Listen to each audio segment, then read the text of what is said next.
Hello everyone, Manathrall here, and welcome back to the weekly update video. Now this week there is a lot that came out between the patch notes and the content that actually just landed. Now it's going to be the second of the Elite Dungeons. Now if you're not familiar with what the Elite Dungeons are, they're basically, if you're familiar with other MMOs, they're essentially RuneScape's version of dungeons. So if you're used to Warcraft, you got your dungeon, you got your dungeon finder, max 5 people. RuneScape, it's a max of 3 people. So, do go ahead and try these out. The only requirement for the one that just got released, which is a Dragonkin Laboratory, is actually just the fact that you have needed to complete the first Elite Dungeon, which is the Temple of Ammunishi. If you have completed it, you will be able to do it. Now, it does say in a little asterisk that story mode players will need to complete the Temple of Ammunishi again following the release of this update. So if you haven't actually, or if you only did the story mode, you'll have to do either story mode again or just a run through. I would strongly recommend, if you can handle the story mode easily, go ahead and up it up a little bit, and try to take it out through, and get your loot. Hopefully, maybe find a friend or two and get it done. Now, the bad news for it. It is located in the wilderness. However, if you teleport, you could use teleportation, and you can teleport there with the teleport tabs or the grouping system. So you don't have to worry too much, but it is out there in the wilderness. So it is pretty intense. And here, they do have some artwork, if you can see. It's fantastic. It is absolutely stunning and beautiful. I mean, look at the entire spectrum of this. I mean, look at that. It's just beautiful.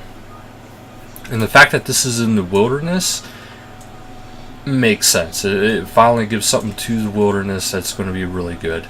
And right here is one of the bosses. This is the first in the original Celestial Dragon, so that's the first boss. There's also a remastered King Black Dragon, and then I believe one more boss that they left as a mystery. So I'll have to see if I can get through Temple of Ammunishi and then try to go through and do this one for you guys, so you can at least see the mechanics.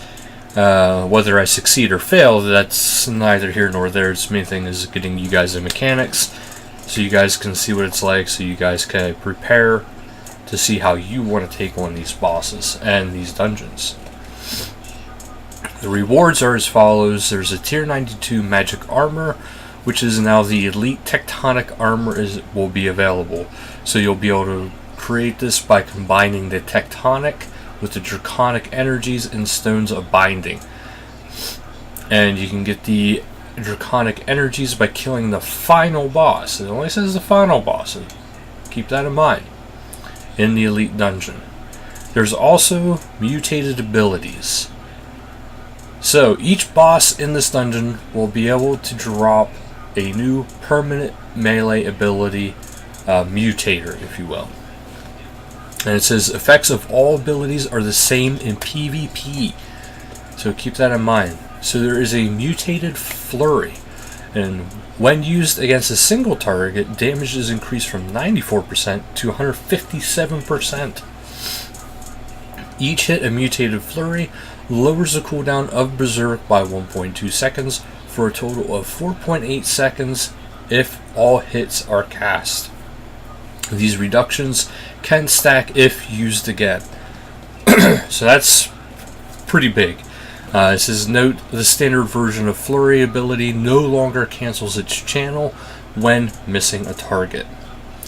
Mutated Fury. Unlike its regular version, Mutated Fury is not a channeled ability.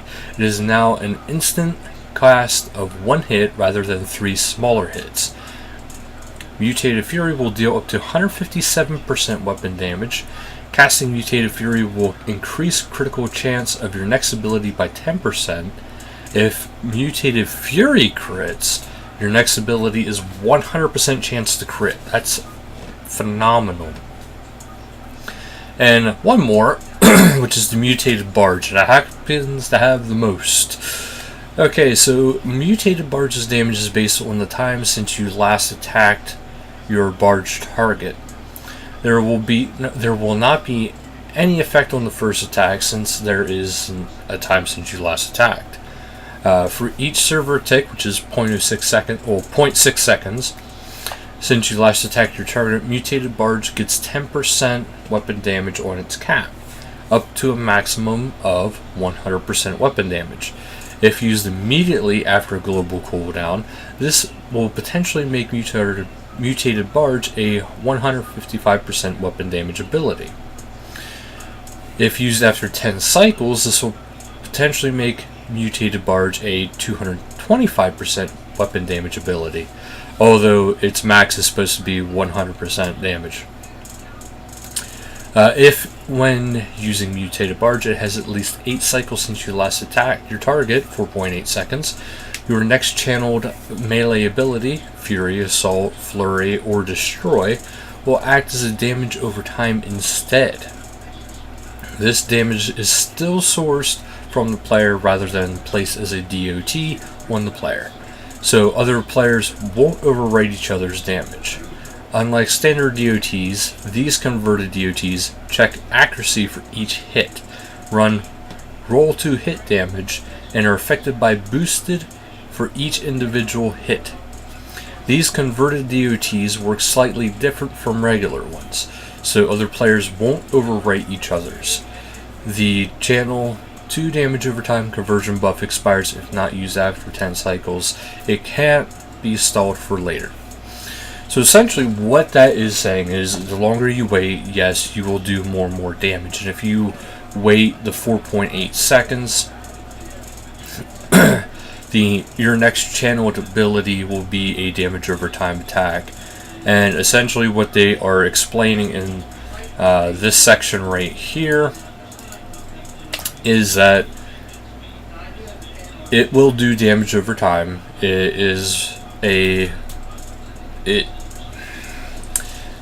The damage is checked for accuracy, every single hit. Damage over time is still affected by, that it's affected by boost. It's affected as if it was a regular attack, but it's not a regular attack, if that makes any sense to you guys. So, a regular damage over time is based off your first initial hit.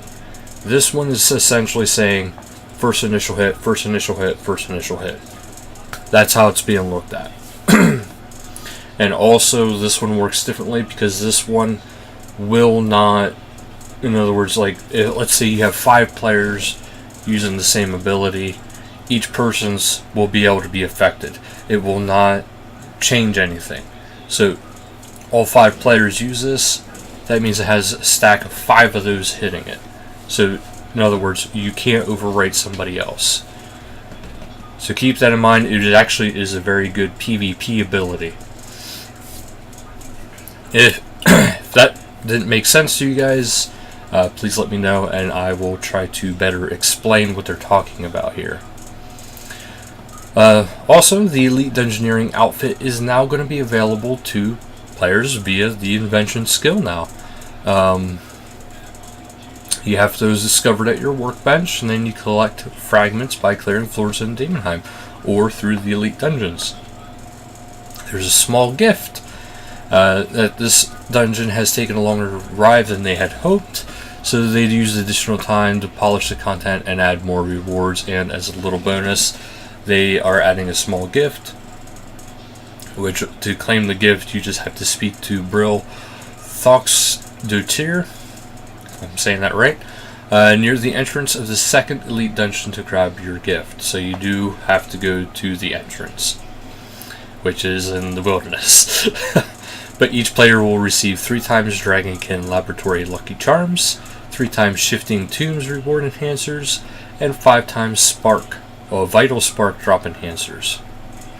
If you are a Gold Premier Club member, you can collect some additional items at the Premier Club Vault, which are 5 times Dragonkin Laboratory Lucky Charms, 5 times Shifting Tomb Reward Enhancers, and 10 times Vital Spark Drop Enhancers, so it's a good time to have that. This weekend, is the summer weekend for the mini games, which is the 17th through the 20th of August. This will mean +1 Castle Wars gold ticket per game, regardless of the outcome. +1 medal from fish flingers per game. Double commendation points for pest control and conquest. Double bonus XP and gambling rewards from barbarian assault. Bosses killed in Dominion Tower are counted twice for the purposes of reward unlocks. +50% Dominion factor earned. An extra 600 daily points in Cabbage Face Punch Bonanza. 100% increased Menefos reputation from Shifting Tombs. Double Zeal from Soul Wars. Shattered Worlds grants 50% extra anima. Double points from Stealing Creation. And the Iron Man excluded one is the +50% produce points at Livid Farm. And it does stack with boosters. Twitch Prime, remember this month, you have a month to do this. And a good chunk of next month, to get your free 1 month membership with your Twitch Prime.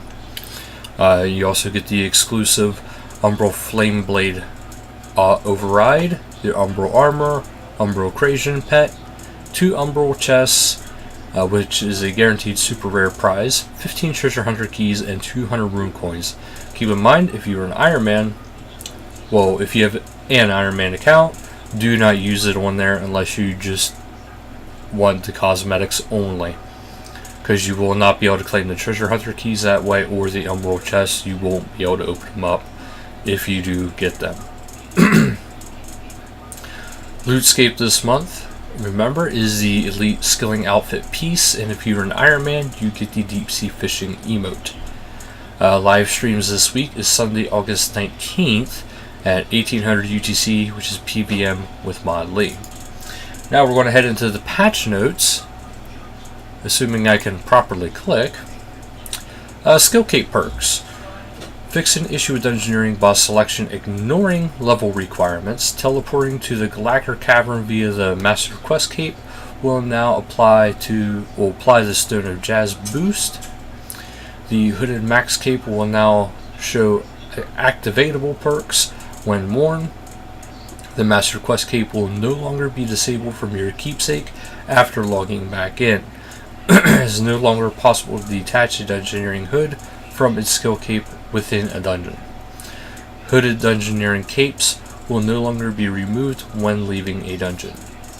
Other Iron Men are now informed why they cannot open Umbral chests if they're unexpectedly obtained. This is just what I was touching on.